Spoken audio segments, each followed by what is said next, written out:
The rain had been falling for hours, the kind that soaks through your clothes and settles deep into your bones. On a quiet street lined with modest homes, a young girl sat on the curb, hugging her knees, trying to make herself invisible to the world rushing past her. She had nowhere to go, and no one to call. Across the street, a single father stood by his window, watching. He had seen struggle before. He had lived through loss. But something about this moment, about her, made him pause. He didn't know it yet, but one simple decision that night would change both of their lives forever. Before we begin, if stories like this touch your heart, don't forget to like, subscribe, and share your thoughts in the comments. Welcome to Corner of Kind Choices, where small acts of kindness lead to life-changing moments. Mark Johnson was a 38-year-old single dad raising his 10-year-old son, Ethan. Life hadn't been easy since his wife passed away 5 years earlier. Between working long hours as a mechanic and trying to be both mom and dad, Mark often felt stretched thin. But one thing he never lost was his belief in doing the right thing even when it was hard. That night, he had just finished putting Ethan to bed when he noticed the girl outside. She couldn't have been older than 18. Her hoodie was drenched, her shoes muddy, and her face, tired in a way that spoke of more than just the rain. Mark hesitated. Maybe someone else will help her, he muttered to himself. But deep down, he knew that wasn't true. He grabbed his jacket, stepped outside, and walked slowly toward her. "Hey," he said gently, keeping his distance so he wouldn't scare her. "You okay?" The girl flinched slightly, then looked up. Her eyes were red, not just from the cold.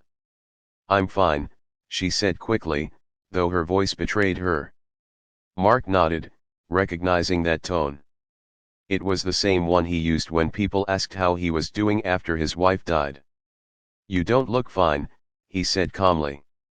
"Do you have somewhere to go tonight?" She shook her head. For a moment, the world seemed to stand still. Cars passed. Rain continued to fall. And in that silence, Mark made a choice. "You can come in," he said. "Just for the night. It's warm. You can dry off, get something to eat." The girl hesitated, clearly unsure. "I have a son," Mark added quickly. "He's 10. It's just us. You'll be safe." After a long pause, she nodded. "Okay," she whispered. Her name was Lily. Inside the house, Mark handed her a towel and one of his old sweatshirts. Ethan peeked from the hallway, curious but quiet. "Who is she?" Ethan whispered. "Someone who needs help," Mark replied softly. Lily sat at the kitchen table, wrapping her hands around a mug of hot tea like it was the only thing keeping her grounded. Slowly, piece by piece, her story came out. She had aged out of the foster system just a few months earlier. No stable home. No family to fall back on. She had been couch surfing, working odd jobs, trying to stay afloat. But when the last place fell through, she ended up on the street. "I didn't think it would be this hard," she admitted, staring into her cup. "I thought once I turned 18, things would just get better." Mark didn't interrupt. He just listened. Because sometimes, that's the greatest kindness of all. The next morning, Lily tried to leave early. "I don't want to be a burden," she said. But Mark shook his head. "You're not a burden," he replied. "You're just in a tough spot. There's a difference." He offered her something unexpected. "Stay a few days," he said. "Get back on your feet. We'll figure something out." Lily wasn't used to people offering help without expecting something in return. But there was something about Mark, something steady, something real that made her believe him. So she stayed. Days turned into a week. Lily helped around the house, cooked meals, and even helped Ethan with his homework.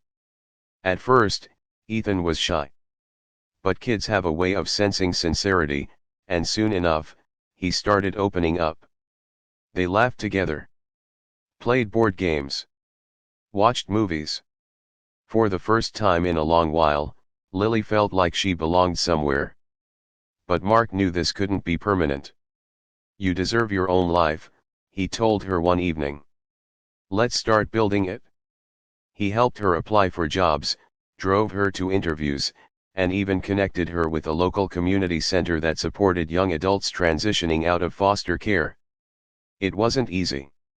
There were rejections, setbacks, moments where Lily wanted to give up. "I'm not good enough," she said one night, tears streaming down her face. Mark looked at her firmly. "Don't let your past decide your future," he said. "You've already come this far. That means something." Finally, Lily got a job at a small cafe. It wasn't glamorous. The pay wasn't great. But it was a start. The day she got her first paycheck, she came home with a small cake. "What's this for?" Ethan asked. "It's a celebration," Lily said, smiling through tears. "For a new beginning." They sat around the table, laughing, sharing stories, and for a moment, everything felt right. A month later, Lily found a small apartment she could afford. The night before she moved out, she packed her few belongings quietly. "I don't know how to thank you," she said to Mark. He smiled. "You don't have to," he replied. "Just promise me one thing." "What's that?" "When you see someone else struggling, don't look away." Lily nodded. "I won't." Ethan ran up and hugged her tightly. "Are you coming back?" he asked. "Of course," she said, her voice breaking. "You're stuck with me now." Years passed. Life moved forward. One afternoon, Mark sat in the same living room, now a little older, a little quieter. Ethan was in high school. Things had changed, but that night in the rain was something he never forgot. Then there was a knock on the door. When he opened it, he froze. It was Lily. But she wasn't the same scared girl anymore. She stood tall, confident, with a warm smile that carried strength and kindness.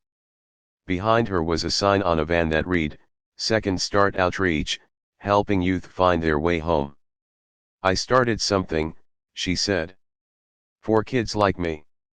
Mark's eyes filled with emotion. "That's amazing," he said.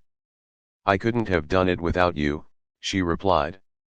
Lily had gone on to build a small nonprofit organization that provided shelter, job training, and support for young adults aging out of foster care. She had turned her pain into purpose. And it all began with one act of kindness. One open door.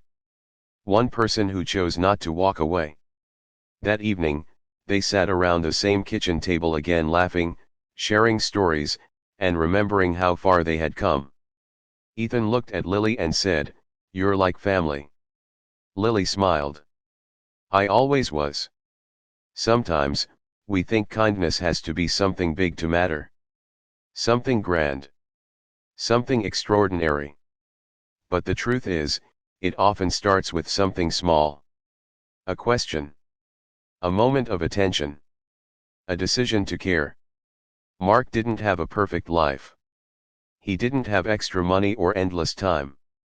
But he had something powerful, a willingness to help. And that made all the difference. So the next time you see someone struggling, someone sitting alone in the rain, someone who feels invisible, remember this story. Because you never know how one simple act of kindness can ripple through someone's life. You never know whose future you might change. Kindness doesn't just help others. It transforms us. And sometimes, it creates a family where none existed before.